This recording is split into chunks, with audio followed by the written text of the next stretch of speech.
ህዳር 2 2018 ዓ.ም ዕለታዊ የኢትዮጵያ ብር ከሌሎች ዓለም አቀፍ ገንዘቦች አንጻር ያለውን የጥቁር ገበያ ሐዋላ ምንዛሬ የባንኮችና የግል መመንዘሪያ ቢሮዎች በዕለቱ ስንት ተመነዘረ የሚለውንና የትኛው ባንክ ላይ በዕለቱ በከፍተኛ ይመነዝራሉ የሚለውን መረጃ የሚሰጣችሁ ገጽ ነው። በተጨማሪም በዛሬው ዕለት ከምንዛሬ በተጨማሪ የኢትዮጵያ ብሔራዊ ባንክ ከብሔራዊ መረጃና ደህንነት ጋር በመተባበር የተለያዩ የጥቁር ገበያ ሐዋላ አስተላላፊዎችን እንደዚሁም አካውንቶችን መዝጋቱን በትላንትናው ዕለት አስታውቋል። ይህንን በዝርዝር እናያለን። በመጀመሪያም በዛሬው ዕለት ዋና ዋና ገንዘቦች ካላቸው ምንዛሬ ከአሜሪካ ዶላር ስንጀምር አንድ የአሜሪካ ዶላር በዛሬው ዕለት በጥቁር ገበያ ሐዋላ ምንዛሬ 179 ብር ከ52 እየተመነዘረ የሚገኝ ሲሆን በግል መመንዘሪያ ቢሮዎች ላይ በዛሬው ዕለት አንድ የአሜሪካ ዶላር 173 ብር ከ95 እየተመነዘረ የሚገኝ ሲሆን መሸጫው 177 ብር ከ43 ነው። ዶላርን በከፍተኛ ደረጃ ከሚመነዝሩ ባንኮች ደግሞ በቀዳሚነት የምናገኘው ብሔራዊ ባንክ ነው። ብሔራዊ ባንክ ላይ በዛሬው ዕለት አንድ የአሜሪካ ዶላር 153 ብር ከ03 እየተመነዘረ የሚገኝ ሲሆን መሸጫው 154 ብር ከ56 ነው። አቢሲኒያ ባንክ ላይ ደግሞ 150 ብር ከ30 እየመነዘሩ 153 ከ39 ሲሸጡ ንግድ ባንክ ላይ 148 ከ41 እየመነዘሩ 153 ከ38 በሽጥ ላይ ይገኛሉ። ሌላኛው ገንዘብ ደግሞ ዩሮ ነው። አንድ ዩሮ በዛሬው ዕለት በጥቁር ገበያው 207 ብር ከ87 እየተመነዘረ የሚገኝ ሲሆን በግል መመንዘሪያ ቢሮዎች ላይ በዛሬው ዕለት 1 ዩሮ 194 ብር ከ12 እየተመነዘረ የሚገኝ ሲሆን መሸጫው 198 ብር ነው። እንደዚሁም ዩሮን በከፍተኛ ደረጃ ከሚመነዝሩ ባንኮች ብሔራዊ ባንክ ላይ 1 ዩሮ 176 ብር ከ05 ሲመነዘር መሸጫው 177 ከ81 ነው። እንደዚሁም አቢሲኒያ ባንክ ላይ በ173 ከ21 እየመነዘሩ በ177 ከ29 ሲሸጡ ንግድ ባንክ ላይ ደግሞ 171 ከ18 እየመነዘሩ በ174 ከ60 በመሸጥ ላይ ይገኛሉ። ሌላኛው በዛሬው ዕለት በጥቁር ገበያ ሐዋላ ምንዛሬ 235 ብር ከ62 ሲመነዘር በግል መመንዘሪያ ቢሮዎች ላይ ደግሞ 219 ብር ከ21 እየተመነዘረ የሚገኝ ሲሆን መሸጫ 223 ከ59 ነው። እንደዚሁም ፓውንድን በከፍተኛ ከሚመነዝሩ ባንኮች ደግሞ ዳሽን ባንክ ላይ 1 ፓውንድ 202 ከ86 ሲመነዘር መሸጫ 206 ከ92 ነው። አቢሲኒያ ባንክ ላይም አንዱን ፓውንድ 198 ከ98 እየመነዘሩ 202 ብር ሲሸጡ ሂጅራ ባንክ ላይ ደግሞ 200 ብር ከ87 እየመነዘሩ በ204 ብር በመሸጥ ላይ ይገኛሉ። ሌላኛው ገንዘብ ደግሞ የሳውዲ ሪያል ነው። አንድ ሳውዲ ሪያል በዛሬው ዕለት በጥቁር ገበያ ሐዋላ ምንዛሬ 47 ብር ከ72 እየተመነዘረ የሚገኝ ሲሆን በግል መመንዘሪያ ቢሮዎች ላይ አንድ የሳውዲ ሪያልን 45 ብር ከ66 እየመነዘሩ 46 ብር ከ57 ሲሸጡ የሳውዲ ሪያልን በከፍተኛ ከሚመነዝሩ ባንኮች ደግሞ አዋሽ ባንክ ላይ አንድ የሳውዲ ሪያል 42 ብር ከ42 ሲመነዘር መሸጫ 43 ብር ከ26 ነው። እንደዚሁም ብሔራዊ ባንክ ላይ 40 ብር ከ80 እየተመነዘረ የሚገኝ ሲሆን 42 ብር ከ10 በመሸጥ ላይ ይገኛሉ። ዳሽን ባንክ ላይም 40 ብር ከ14 እየመነዘሩ 41 ብር ከ90 ይሸጣሉ። ሌላኛው ገንዘብ ደግሞ የቻይና ዩዋን ነው። አንድ ቻይና ዩዋን በዛሬው ዕለት በጥቁር ገበያው 25 ብር ከ14 ሲመነዘር በግል ምንዛሬ ቢሮዎች ላይ ደግሞ 22 ብር ከ82 እየመነዘሩ 23 ብር ከ28 በመሸጥ ላይ ይገኛሉ።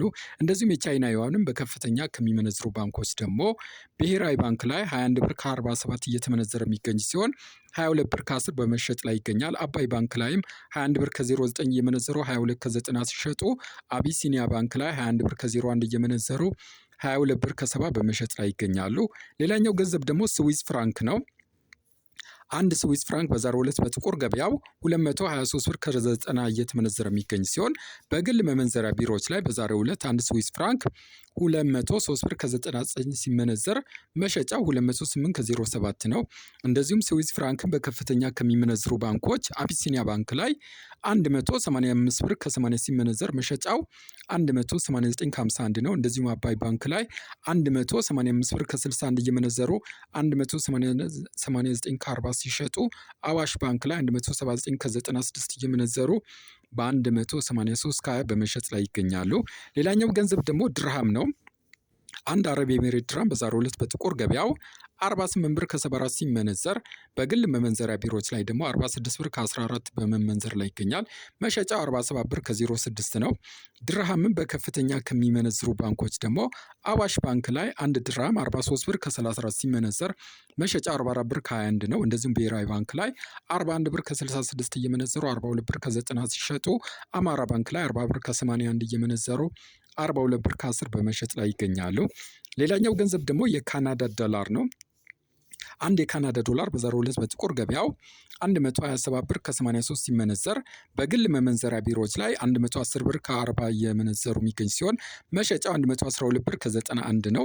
እንደዚሁም የካናዳ ዶላርን በከፍተኛ ከሚመነዝሩ ባንኮች አዋሽ ባንክ ላይ አንዱን የካናዳ ዶላር 107 ብር ከ25 እየመነዘሩ በ109 ብር ሲሸጡ አማራ ባንክ ላይ ደግሞ 106 ብር ከ30 እየመነዘሩ 108 ብር ከ20 በመሸጥ ላይ ይገኛሉ። እንደዚሁም ብርሃን ባንክ ላይም 106 ብር ከ51 እየመነዘሩ 108 ብር ከ80 በመሸጥ ላይ ይገኛሉ። ሌላኛው ገንዘብ ደግሞ አውስትራሊያ ዶላር ነው። አንድ አውስትራሊያ ዶላር በዛሬው ዕለት በጥቁር ገበያው 116 ብር ከ87 ሲመነዘር አውስትራሊያ ዶላርን በከፍተኛ ከሚመነዝሩ ባንኮች ደግሞ አባይ ባንክ ላይ 97 ብር ከ57 እየተመነዘረ 99 ብር ከ52 ይሸጣል። እንደዚሁም ንግድ ባንክ ላይ 94 ብር ከ76 እየተመነዘረ 97 ብር ከ25 ይሸጣል። ሌላኛው ገንዘብ ደግሞ ስዊድን ክሮና ነው። አንድ ክሮና በዛሬው ዕለት በጥቁር ገበያው 18 ብር ከ94 ሲመነዘር ስዊድን ክሮናን በከፍተኛ ከሚመነዝሩ ባንኮች ብሔራዊ ባንክ ላይ አንድ ክሮና 16 ብር ከ03 እየተመነዘረ የሚገኝ ሲሆን መሸጫ 16 ብር ከ90 ነው። አቢሲኒያ ባንክ ላይ ደግሞ 15 ብር ከ66 እየመነዘሩ 16 ብር ከ90 ሲሸጡ አዋሽ ባንክ ላይ ደግሞ 13 ብር ከ65 እየመነዘሩ 15 ብር በመሸጥ ላይ ይገኛሉ። ሌላኛው ገንዘብ ደግሞ ኩዌት ዲናር ነው።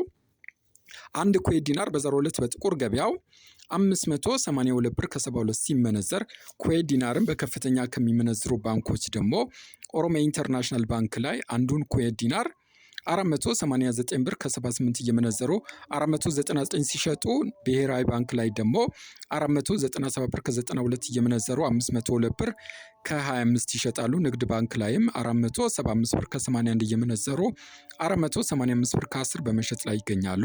ሌላኛው ገንዘብ ደግሞ ኳታር ሪያል ነው። አንድ ኳታር ሪያል በዛሬው ዕለት በጥቁር ገበያው 48 ብር ከ20 ሲመነዘር በባንክ ደግሞ 43 ብር ከ90 እየመነዘሩት ይገኛል። የባህሬን ዲናርን ደግሞ ስናይ አንድ ባህሬን ዲናር በዛሬው ዕለት በጥቁር ገበያው 475 ብር ከ16 ሲመነዘር በባንክ ደግሞ 414 ብር ከ20 እየተመነዘረ ይገኛል።